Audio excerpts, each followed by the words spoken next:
अस्सलामुअलैकुम। तो वेलकम है आप लोगों का इमरात चैनल में। दोस्तों, तारीफ़ वो होती है जो दुश्मन करता है। अपनी तारीफ़ तो हर कोई कर लेता है, पर ऐसे कुछ तारीफ़ी कलमात देखने में आए Indian air commodore Anil Chopra की तरफ से। Anil Chopra Indian air force के साबका पायलट हैं। ये मेरा 2000 को उड़ा चुके हैं, उसके अलावा किरण ट्रेनर एयरक्राफ्ट को भी उड़ा चुके हैं।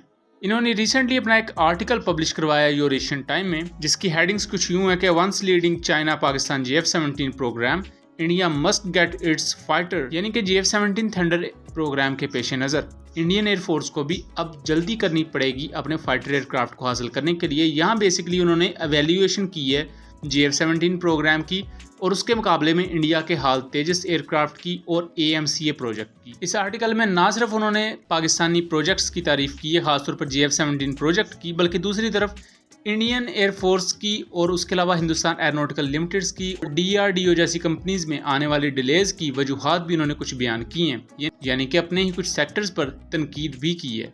यहाँ उन्होंने कहा है कि चाइना और पाकिस्तान का जो डिसीजन साइकिल है ये काफ़ी ज़्यादा फास्टर है। बहुत तेज़ी से चाइना और पाकिस्तान इवन अगर आपस में कोलैब भी कर रहे हैं या अलग-अलग भी प्रोजेक्ट चला रहे हैं, लेकिन वो सेंसिबिलिटी के साथ जल्दी फैसले ले लेते हैं, जिसकी वजह से उन्हें बहुत ज़्यादा डिलेज का शिकार नहीं होना पड़ता। जबकि उनके इस आर्टिकल में उन्होंने लिखा है कि DRDO और हिंदुस्तान एरोनॉटिकल लिमिटेड्स में जो मुख्तलिफ डिलेज आते हैं उसकी वजूहात अनरियलिस्टिक कैपेबिलिटीज़ हैं। दूसरे नंबर पर ओवर एम्बिशियस टाइमलाइन है, यानी कि इंडियन एयरफोर्स आगे से ये चाहती होती है कि टाइम बहुत कम दिया जाए, लेकिन उसके मुकाबले में जो चीज़ उन्हें मिले वो बिल्कुल ही हाई प्रोफाइल हो, और ऐसा हरगिज़ नहीं होता। अगर किसी चीज़ को आपने इवॉल्व करना है तो उसके लिए आपको टाइम ज़रूर चाहिए होता है। उसके अलावा पुअर क्वालिफिकेशन अप्रूवल भी यहाँ चीज़ आती है कि एक चीज़ जो हिंदुस्तान एरोनॉटिकल लिमिटेड बनाती है इंडियन एयरफोर्स के लिए या अपनी मिलिट्री ब्रांचेस के लिए, उसमें क्वालिफिकेशन वाइज वो उतना बेहतर परफॉर्म नहीं कर पाती जैसा कि ऑन पेपर लिखा होता है। चौथा, उन्होंने ब्लेम गेम भी बताई है। एक तरफ अगर इंडियन एयरफोर्स ये कह देती है कि हिंदुस्तान एरोनॉटिकल लिमिटेड तेजस को इतना अच्छा नहीं बना सका, दूसरी तरफ हिंदुस्तान एरोनॉटिकल लिमिटेड उल्टा इंडियन एयरफोर्स पर ये इल्ज़ाम लगा देती है कि इन्होंने ज़्यादा ऑर्डर्स ही नहीं दिए तो हम प्रोडक्शन लाइन कैसे तेज़ करते। GF-17 थंडर के बारे में उन्होंने लिखा है कि GF-17 का ब्लॉक 2, उसमें ब्लॉक 1 की निस्बत काफ़ी नई चीज़ें थी, जैसे कि एयर टू एयर रिफ्यूलिंग थी, उसकी BVR कैपेबिलिटी बेहतर थी और उसके अलावा उसकी रेंज वगैरह बेहतर की गई थी। मुख्तलिफ उसमें फीचर्स ऐसे ऐड किए गए थे जिसकी वजह से वो बैरूनी तौर पर तो ब्लॉक 1 जैसा ही था, लेकिन इंटरनली वो ब्लॉक 2 से काफ़ी बेहतर एयरक्राफ्ट था। इसके बाद उन्होंने ब्लॉक 3 की बात की कि वो ब्लॉक 1 और ब्लॉक 2 इन तमाम जहाज़ों की निस्बत ज़्यादा बेहतर तरीके से उभर कर आता है, जो कि एक्टिव इलेक्ट्रॉनिकली स्कैन्ड अरे रडार, उसके अलावा बेहतर मिसाइल्स के साथ लेस है। उसको उन्होंने अपनी ट्वीट में भी इस बात का जिक्र किया है। यहाँ वो GF-17 की मिसाल देकर इंडियन अथॉरिटीज़ को ये अर्ज कर रहे हैं कि वो तेजस को भी सेम इसी नक्शे कदम पर लेकर चलें, लेकिन इससे पहले वो ये भी बयान कर चुके हैं कि ये नाकामी की वजूहात में अनसर्टेन कैपेबिलिटीज़ हैं। पाकिस्तान ने अगर 2007 में GF-17 ब्लॉक 1 लिया तो ब्लॉक 1 कोई बहुत ज़्यादा अपग्रेडेड नहीं था, लेकिन अब देखें तो जितने भी ब्लॉक 1 है वो ब्लॉक 2 पर अपग्रेडेड हैं। लेकिन इंडिया क्या चाहता था? इंडिया चाहता था कि पहले दिन से ही हमें जैसे GF-17 ब्लॉक 3 जैसी कैपेबिलिटीज़ हैं ये हमें डे 1 से तेजस में चाहिए, तो ऐसा शायद मुमकिन नहीं था। इसी वजह से ये प्रोजेक्ट जो कि शायद 2005 या 2006 की टाइमलाइन का था वो डिले होता होता अभी तक तेजस MK1 की डिलीवरीज नहीं हुई, और ये भी मैं आगे चल के आपको बताता हूँ। यानी कि Indian air force step by step upgradation की बजाय ये चाहती थी कि जितनी भी बेहतरीन कैपेबिलिटीज़ हैं वो एक ही वक्त में बहुत ही कम अरसे में तेजस में डाल के उन्हें दे दी जाएँ, और ऐसा शायद मुमकिन नहीं था। अनिल चोपड़ा ने तेजस के बारे में लिखा है कि it's a slow but steady programme. मेरा नहीं ख्याल स्टेडी उन्होंने क्यों लिखा है, लेकिन स्लो प्रोग्राम तो बहरहाल ये है। उन्होंने लिखा है कि ADA और हिंदुस्तान एरोनॉटिकल लिमिटेड्स ने इसे डिज़ाइन किया है। एक प्रोजेक्ट चला था जिसे लॉन्ग टर्म री इक्विपमेंट प्लान कहा जाता है, ये 1981 में चला था।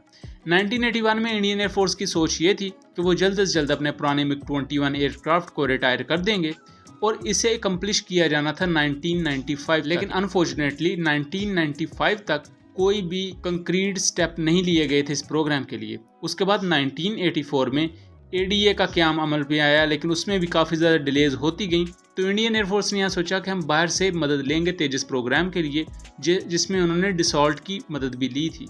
इंडियन एयरफोर्स इस लॉन्ग टर्म री इक्विपमेंट प्लान में ये चाहती थी कि वो अपना 3 axis fly by wire system बनाएंगे, अपना रेडार बनाएंगे, जिसमें उन्हें नाकामी का सामना हुआ। बहरहाल 2005 में इंडियन एयरफोर्स ने ये सोचा कि वो ELM 2032 AESA रेडार लेगी अपने तेजस के लिए, लेकिन जैसा कि मैंने कहा कि अगर आप एक चीज़ को वक्त से पहले ही इक्विपमेंट में अगर डालना चाहते हो तो उसके शायद आपको अच्छे नतीजे देखने को नहीं मिलेंगे।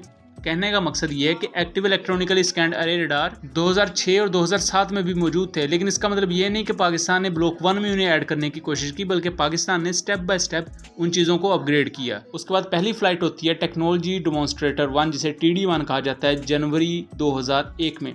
उसके बाद सीरियल प्रोडक्शन एयरक्राफ्ट का जो फर्स्ट प्रोटोटाइप था उसकी फर्स्ट फ्लाइट हुई थी अप्रैल 2007 में। 2011 में तेजस एयरक्राफ्ट को IOC दे दी गई, यानी कि इनिशियल ऑपरेशनल क्लियरेंस, यानी कि प्रोटोटाइप फेज तक ये एक खास हद तक ऑपरेशनल कैपेबिलिटीज रखता है।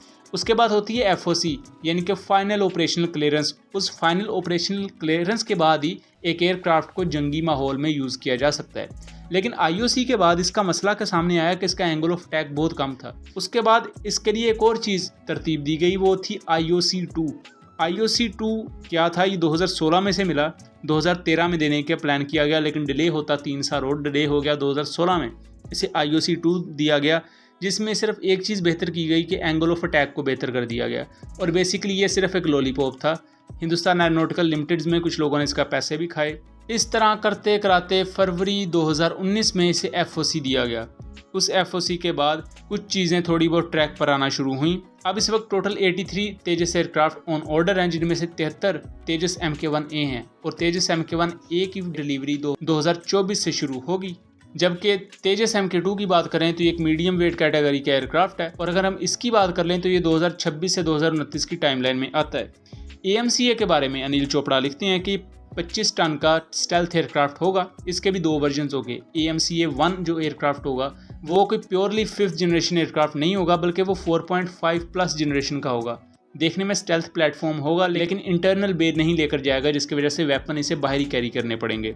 इसका क्रिटिकल डिज़ाइन रिव्यू अप्रैल 2023 में कंप्लीट हो चुका है, और इसके बारे में वो पूरी उम्मीद है कि इंडियन के हाल और DRDO जैसी जो कंपनीज़ हैं वो इसे वक्त पर पूरा करेंगी। बहरहाल ये था एक एनालिसिस। उम्मीद करता हूँ चीज़ें क्लियर रही होंगी। मिलेंगे अगली वीडियो में, तब तक के लिए अल्लाह हाफिज़।